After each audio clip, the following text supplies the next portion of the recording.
All right, so what's going on, everybody? I am just sitting here waiting for my food, so I thought I'd make a video. And it's probably going to be a long-winded video because I don't really have a topic. Just really going to talk and kind of chat about how things have been going so far. And hopefully, I'll be able to, bring some value and drop some gems to kind of help people in their journey as a cleaning business owner, or those of you that are just getting started. If you don't know me, my name is Sherman Lewis, Sherman Andrew Lewis. People call me Andrew, but I am the owner of Squeaky Clean Commercial Cleaning. As you can see, this is my logo. Always have my logo on in one shape, one form or fashion. So we are, let's put it this way. So I'm just coming from a meeting with one of the clients that I have, one of my larger clients, and we have scheduled a monthly kind of check-in meeting just to kind of, you know, see the temperature, make sure everything is going smoothly, make sure there aren't any issues, any concerns or anything that we need to kind of address, just to check in from both sides.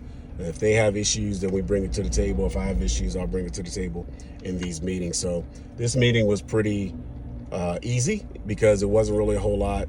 We just kind of fine-tuned some things and talked about how we can better set up our team to cover some of the events and programs that they have, because the account is actually for kind of like a community center, like a YMCA type of facility. And they have, especially with the summertime coming, they have a swimming pool, they have basketball courts, they have gym, dance floor, kind of aerobics areas and stuff like that, in addition to event spaces within the building, a walking track and everything. So it's a really nice size, and I have W-2 employees in there strictly because I need to be able to have control over the time that they work and them wearing uniforms and being able to be trained and stuff like that. So that's why this one is actually a W-2 situation. But when it comes to this facility is like I said, one of my biggest accounts. So we definitely want to ensure that everything that we're doing is to the satisfaction of the client and the relationship that we have with them. So you want to actually, stay in tune, stay in touch, stay easily accessible. When something may go wrong, they have the ability to kind of reach out to you, or not necessarily wrong. They want to change some stuff up because they may have an event coming. So you want to make sure that you keep those lines of communication open to them, right? So the other thing that I'm doing is reaching out to a proposal or a potential client that we sent a proposal to. And one thing that really gets me is, like, we all have those things as the cleaning business owner, as entrepreneurs. We're responsible for doing everything, right?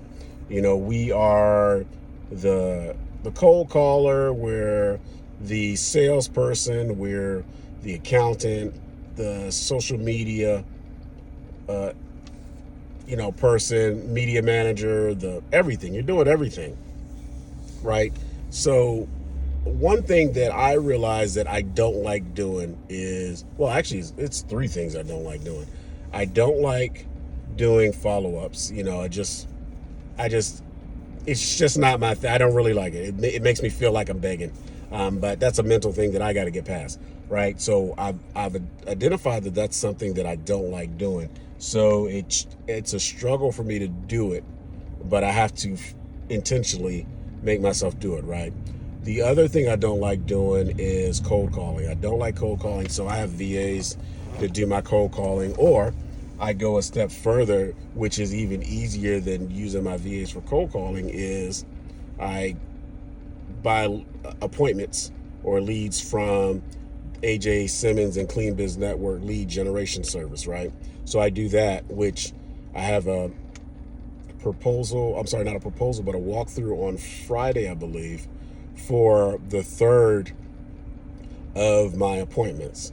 And one of the appointments, the second appointment that I got, they've already signed a contract. I've already gotten an account, well, not really an account, a clean from them, and that one clean more than paid for the 3 leads that I got. So I reinvested in my business, already got paid back.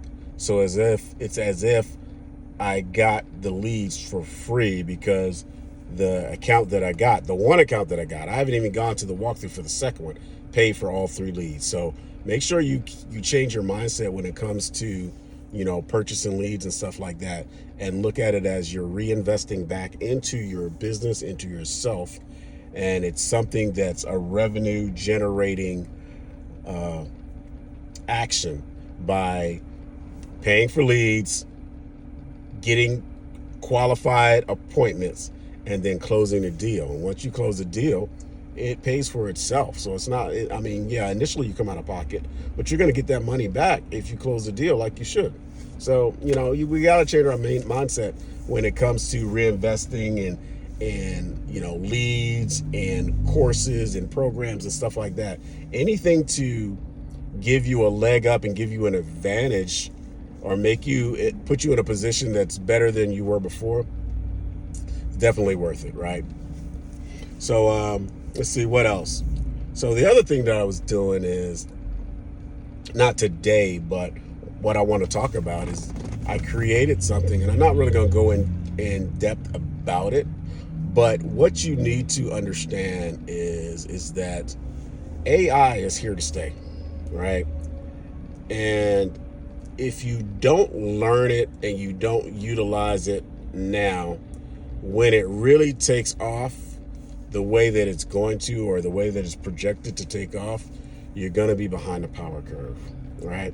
There are so many things that you can do with AI that there is literally no excuse for you not to be further than you are currently right now, right?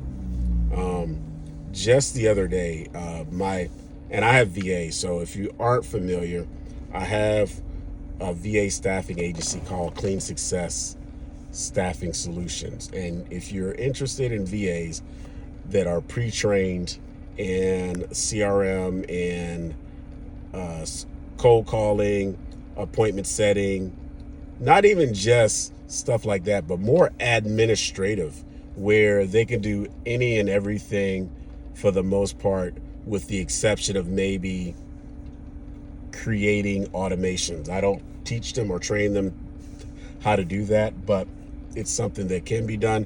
But we don't normally do that. That's a lot of very time consuming, and if we do that, we've basically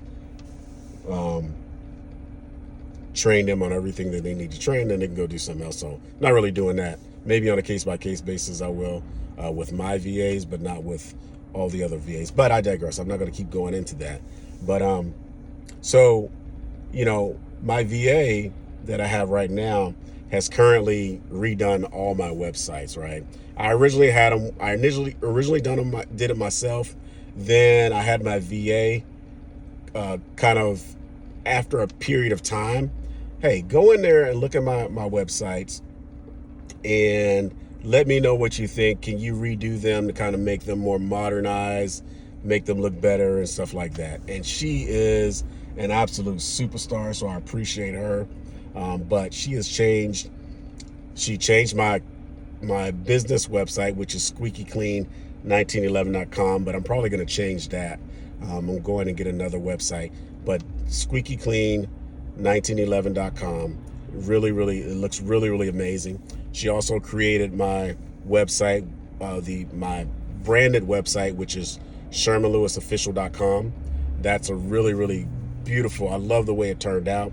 She redid the Clean Success Academy.com website. That's amazing. Also, she did, what's the other one? She did the VA, which is Clean Success Academy / VA staffing, and I think it's VA staffing. She did that website. That website is just for my VAs. But here's the thing, right?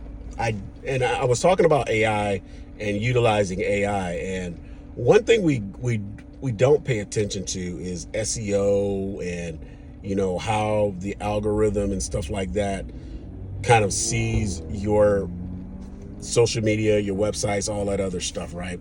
So one thing I did, and I'll probably put out the posts or the prompt that I use to come up with this. So, but the gist of it is that I took my websites and I put them into ChatGPT, right? And I asked ChatGPT basically to,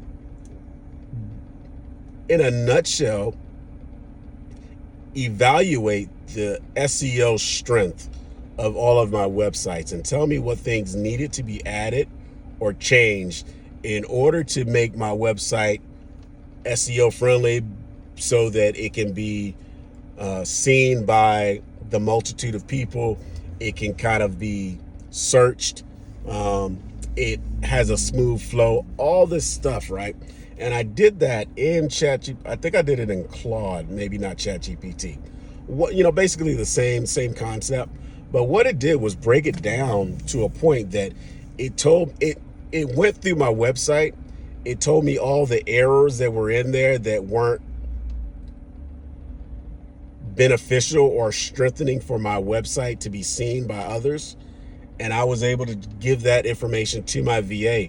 My VA went in and redid and updated my websites to make sure that my websites are a lot stronger, a lot more visible and stuff like that. Absolutely game changing. Super, super. I mean, I can't even explain how awesome that was. And it was really, really simple. You just have to understand what prompts to do. And then even if you don't understand the prompts, the singular prompts to put in there to get the final outcome, what you can do is give it a simple prompt. Hey, if translate this, let me know what the SEO is, or let me know how this matches against the higher end websites that get a lot of traction or a lot of visibility. And then as you ask them more and more questions and you get to the final product of what you were looking for, then at the end you can say, to ChatGPT or Claude or whatever, what's a singular prompt that I can use to get to the ultimate outcome from this conversation, or whatever, however you want to word it. But basically you want to ask it, what prompt can I use to get to this answer quicker? You know what I mean? Does that make sense? Get this answer quicker. Then it's going to give you a prompt. Then that prompt I take and I put it in a Google document and I just save it, so that when in the future I can go in there and I can just go over there and copy and paste that prompt to any other thing. I do that with contracts that I may get. Like if I want to subcontract for somebody, I'll go in there and I'll create, I'll ask it a bunch of questions. I'll have it translate the contract. I'll have it, not just translate it, but then kind of compare and see what the numbers are, see if the numbers are beneficial for me as a subcontractor, whether I'll be able to put somebody else in there, or is this a job that I would have to do myself because I'm not going to get the intended profit margin from it. You know what I'm saying? So once I ask it all those questions, then at the end, I basically ask it to give me a prompt to get to the final answer and all this information all at once, as opposed to keep asking questions over and over again. And if you do that and you build yourself a list of prompts that you can use, you can get to the answers a lot quicker. AI is just absolutely amazing. You just have to learn how to use it and learn how to make it beneficial to you. Let's see what else. So the other thing is I don't know if I've said it in a previous post. I think I made a post about it, but knowing and understanding your numbers and then standing on your numbers or standing on business, whatever, is definitely going to go a long way. And I'll put it like this. So here's a scenario. We put in a bid for a municipal building, I'll put it that way, here in our area, right? And this was back in October, I believe. We put in the bid, and we were going against a franchise. The person that contacted me, we did the walkthrough, we put in a proposal. He brought us in. to kind of update the proposal to kind of see if we can add some things and change some things around, and told me to give him his best bid. And understand that a lot of times, 9 times out of 10 or more times out of not, they're going to go with the cheapest or lowest bid because it's one of the constraints that they have. A lot of times they're required to do that. I get it. But we both know that going with the lowest bid is not always the best way to go, right? And you get what you pay for. So 7 months down the road, of course, I realized we didn't get the account because it was supposed to start by a certain time, and we never got response. He never contacted us back. I reached out, never got anything back from him. All cool, that's business. It happens. So 7 months down the road, excuse me, I get a call, and I didn't get the call because I was doing a clean or helping out with a clean or something like that. And I realized who it was. Oh no, I was at an appointment. I was at a doctor's appointment. And so I called him back. I said, hello, hey, how you doing? This is Mr. Lewis. I got a missed call because I have an automation set up that lets me know when I have missed calls, and it tells me who the missed call is from, right? If it's if it's not a kind of a private number or something like that, it'll let me know who that person is. So when I realized who it was, let me call this person back quickly. So I called him back, and he said, yeah, we wanted to kind of revisit the proposal that you sent out. I'm like, cool, all right. So I'm thinking, yeah, we're just going to revisit it. Maybe, something didn't work out or whatever. So we're going to go in there. We're going to talk, maybe we can change some stuff around, yada, yada, blah, blah, blah. So me and my wife go into the meeting a couple of days later. I think my appointment was on Wednesday. We went Friday. I didn't want to drag it out. So I was like, I can meet you on Friday. So went to the meeting, and he said, basically, we have gone through 2 companies in the 7-month period, right? And mind you, those 2 companies both were franchises, right? I'm not going to name the franchises. I'm not going to give them that credit. But, well, it's not really credit because they lost the account. Well, one lost it, and the other is losing it, right? So, and I say losing it because he has agreed, hasn't signed on a dotted line yet. We still have to have a conversation. Trying to fine tune some things, some scope of work, consumables and stuff like that. But they both lost it. But needless to say, my price was not the cheapest price. That's why they didn't go with me, right? But they came back to me when they realized the cheapest price wasn't the best for them and for what they needed, right? My price included things that were gonna, well, let me pause, let me stop this here. I'm gonna finish this video up in a second video.